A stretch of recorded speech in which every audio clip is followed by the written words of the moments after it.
Bonjour les vitamines, ici Bérangère, j'espère que vous allez bien. Aujourd'hui on va parler d'un sujet qui peut nous concerner tous. J'ai envie d'ajouter mon fameux malheureusement, mais bon, on va pas dire chaque fois ça parce qu'en fait toute épreuve de la vie, c'est une leçon à tirer pour encore avancer et se renforcer. Mais bon, pendant qu'on y est, franchement c'est pas très drôle.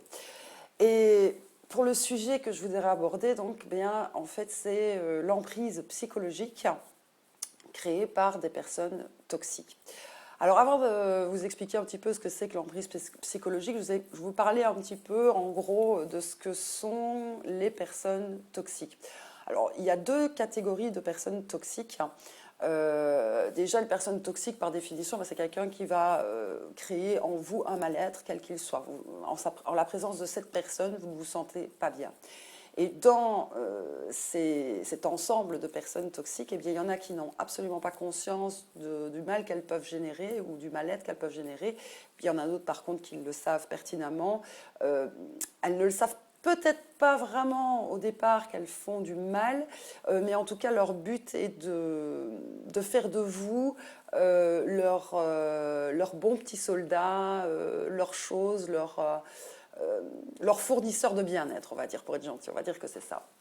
Et donc, qu'est-ce que c'est que l'emprise psychologique? Eh bien, tout simplement, comme vous entendez le mot emprise, c'est un petit peu comme si vous étiez privé de vos libertés d'être, de penser et de faire, en fait. Alors vous allez me dire, non, c'est pas possible, je suis libre de faire ce que je veux. Bien sûr, mais ça va venir petit à petit, ça va être par influence, ça va être suggéré, ça va être sous couvert de menaces sous-jacentes ou de sous-entendus. C'est assez, je veux dire, toujours subtil.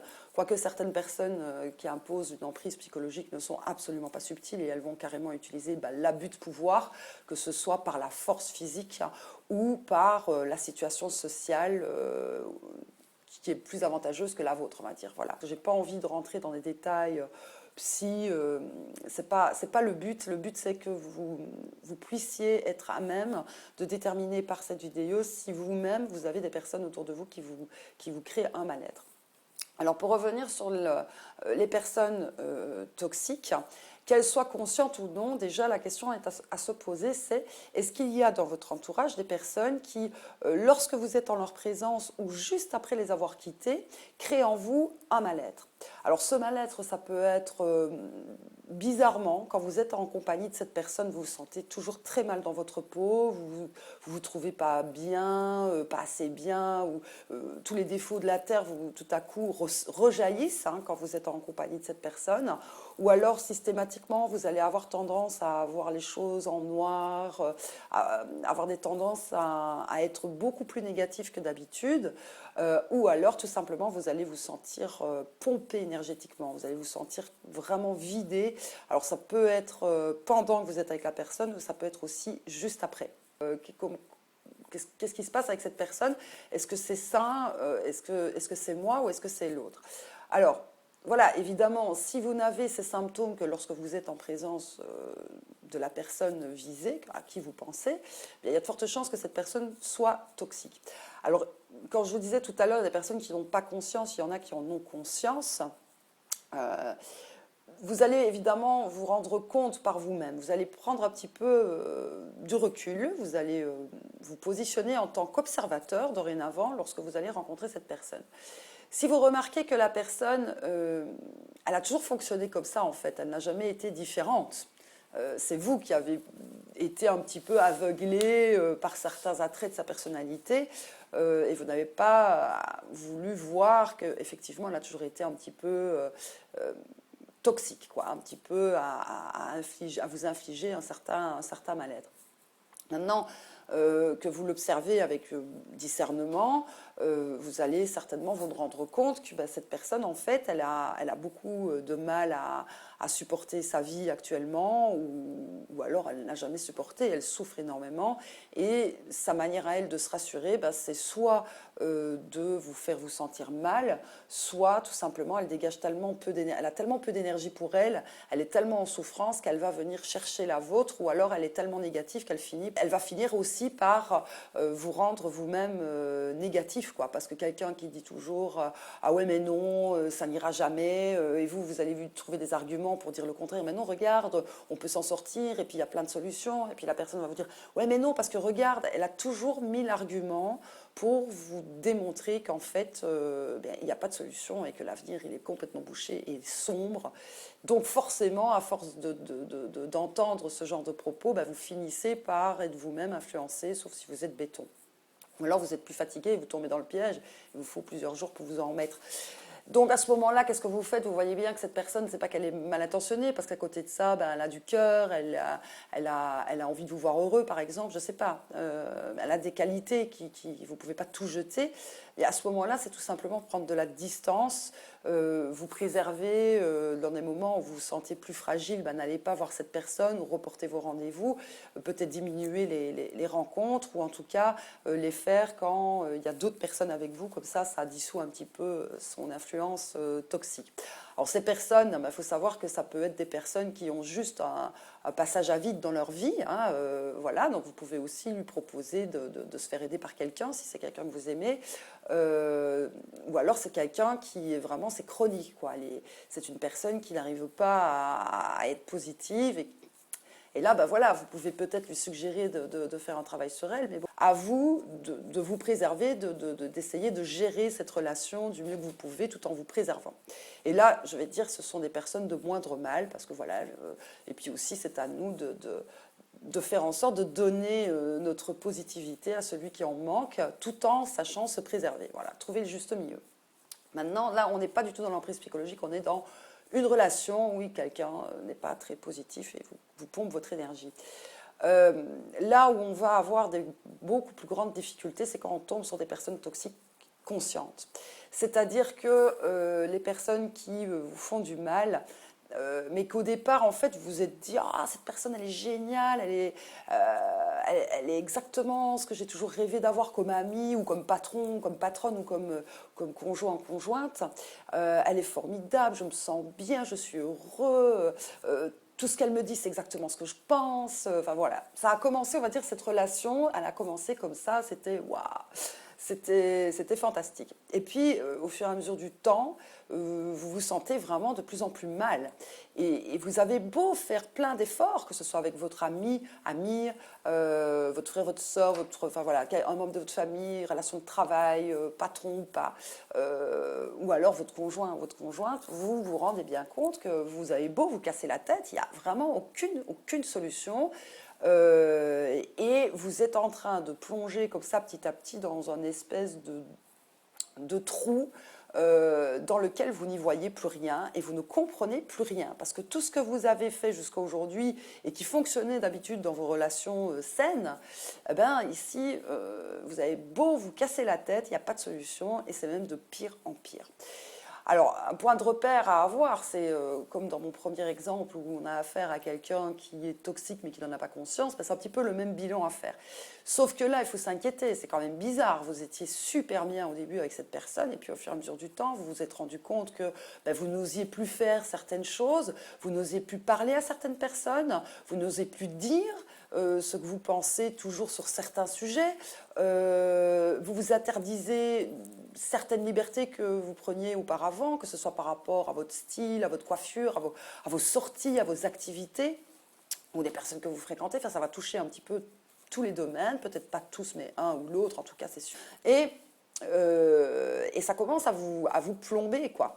Et puis surtout, quand vous êtes en présence de cette personne, vous vous sentez soit complètement écrasé, malmené, presque peut-être même humilié, ou alors quand vous êtes en la présence de la personne, ça va, vous vous sentez bien, vous vous sentez porté, et puis dès que vous êtes loin d'elle, tout à coup, il y a comme un mur noir qui apparaît devant vous, et vous vous sentez vidé, vous vous sentez démuni, comme si cette personne que vous venez de quitter, en fait, elle avait les réponses à toutes vos questions, et qu'avec elle qui détenait la réponse, et qui détenait votre bien-être, en quelque sorte. Et donc, vous avez besoin de retrouver cette personne pour retrouver un bol d'oxygène. D'accord? Donc là, attention, c'est grave, en fait. Si vous ressentez tout ça, c'est assez grave. Ça veut dire que vous êtes dans une relation à déficit. C'est-à-dire que quoi que vous fassiez, vous êtes en train de vider vos comptes d'énergie et l'autre, il est en train de prendre cette jackpot à chaque fois. Et vous vous rendez compte que l'autre ne fait aucun effort, en fait. Hein.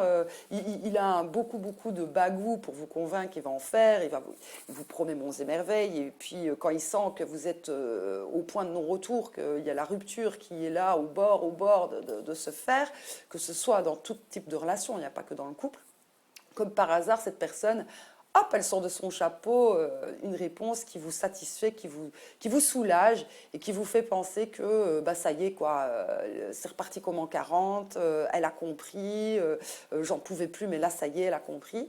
Et vous repartez avec cette personne dans cette relation et puis ce cercle infernal continue et vous descendez vraiment, là c'est la descente aux enfers, hein, les amis, hein.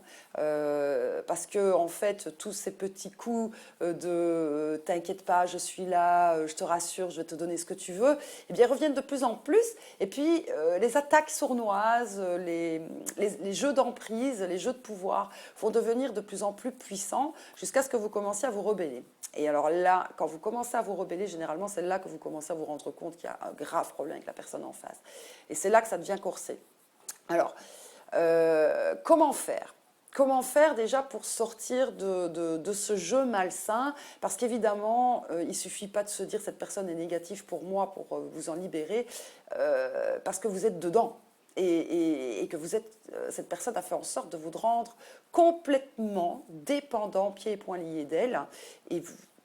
Et là, et puis soit vous êtes fou amoureux et l'idée même de vous en séparer, ça vous rend malade et c'est pas possible, soit vous êtes sous la peur, vous avez peur de cette personne qui suggère que plein de choses en fait.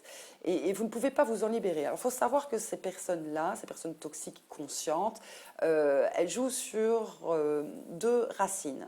C'est la racine du besoin et la racine de la peur. La racine du besoin, mais ça va être, évidemment, si vous avez des besoins, c'est que vous avez des manques. Donc allez chercher en vous quels sont vos manques. Ça peut être un manque affectif, ça peut être un manque d'estime de soi, ça peut être un manque d'argent, ça peut être un manque d'une situation sociale, ça peut être un manque de sécurité, d'accord? Et évidemment, vous avez l'autre penchant, c'est les peurs. Et alors, vous avez toute la série des peurs que tous les êtres humains vont subir et rencontrer dans leur vie. Hein. On a tous à faire avec nos peurs et c'est comme ça qu'on avance en fait dans la vie. C'est quand, hop, une peur en moins, une peur en moins. Des fois, c'est une même peur sur laquelle on va bosser pendant longtemps parce que la peur qui relève de l'inné, qui relève du réflexe. Et pour ceux qui n'ont pas été voir mes vidéos sur le stress, allez les voir parce que ça va vous donner une explication, encore une fois, de comment fonctionne notre cerveau. Et évidemment, voilà, il va falloir commencer à apprendre à maîtriser nos peurs, à apprendre à maîtriser le fonctionnement de notre cerveau pour se protéger de ce genre de relations qui nous aliènent complètement.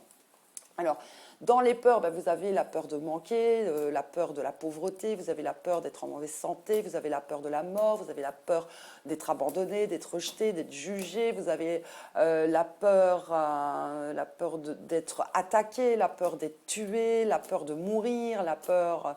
Voilà, vous avez déjà pas mal hein, dans toutes ces peurs. Donc ces personnes toxiques conscientes, dites-vous bien que dès le moment où elles vous ont rencontré et qu'elles vous ont choisi, eh bien en fait elles ont été chercher, elles vous ont scanné et elles ont été chercher toutes les petites failles qu'il y avait en vous. Ah là, il y a la peur de manquer. Ah tiens, là, la peur d'être rejeté. Ah super, elle a besoin de se sentir bien dans sa peau parce qu'elle n'arrive pas à se sentir bien dans sa peau. Voilà, ça c'est bim bam boum, c'est ok, c'est scanné. Et là, eh bien, il va y avoir toute une série de mises en œuvre pour bien vous enfermer dans vos peurs, vos besoins, vos manques et qui à un moment donné vont faire en sorte que vous serez finalement presque persuadé que cette personne détient la clé de votre liberté, détient la clé de tous vos problèmes.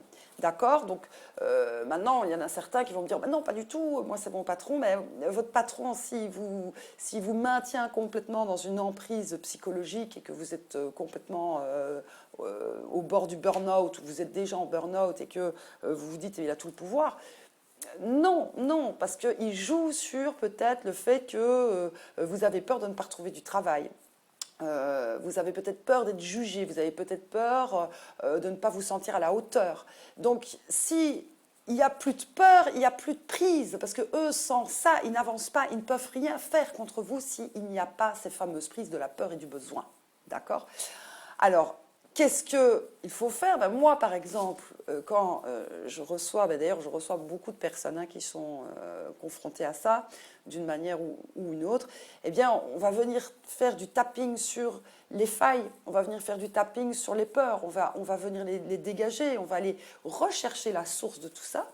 Et puis, une fois qu'on a trouvé la source, ben, on va aller revisiter cet endroit, on va déprogrammer le cerveau qui a l'habitude de penser d'une certaine manière et qui a l'habitude d'alimenter les peurs. Et puis après, on va reprogrammer pour se sentir en sécurité ou pour se sentir comblé du côté du besoin et en sécurité du côté de la peur. Généralement, il y a les deux côtés. Hein. Bon, voilà. Et donc, une fois que vous n'êtes plus dans cette situation de besoin ou de peur, eh bien forcément, l'autre en face, il n'a plus de quoi, il n'a plus de quoi vous attaquer. D'accord? Alors évidemment, ça ne se fait pas du jour au lendemain, hein, sinon ben, je mettrais magicienne sur ma plaque. Mais en tout cas, déjà avoir affaire à quelqu'un qui sait ce que c'est que l'emprise psychologique, avoir quelqu'un qui peut vous aider à aller vous renforcer là où l'autre va venir taper dedans, bien vous imaginez bien que déjà la souffrance, vous allez la diviser par 10, vous allez récupérer une liberté et vous allez récupérer votre énergie pour pouvoir sortir de cette relation de la meilleure manière qui soit. J'espère que cette vidéo vous a apporté des clés si vous êtes dans une situation d'emprise psychologique. Et j'ai envie de vous dire, vous inquiétez pas, d'accord? Même des situations qui semblent inextricables, qui semblent impossibles à dénouer, eh bien même dans ces situations-là, il y a des solutions. Comme disait Einstein, s'il y a des problèmes, c'est que forcément il y a une solution. Je vous souhaite une excellente soirée ou une excellente journée, puis je vous dis à très bientôt, mes vitamines. Au revoir.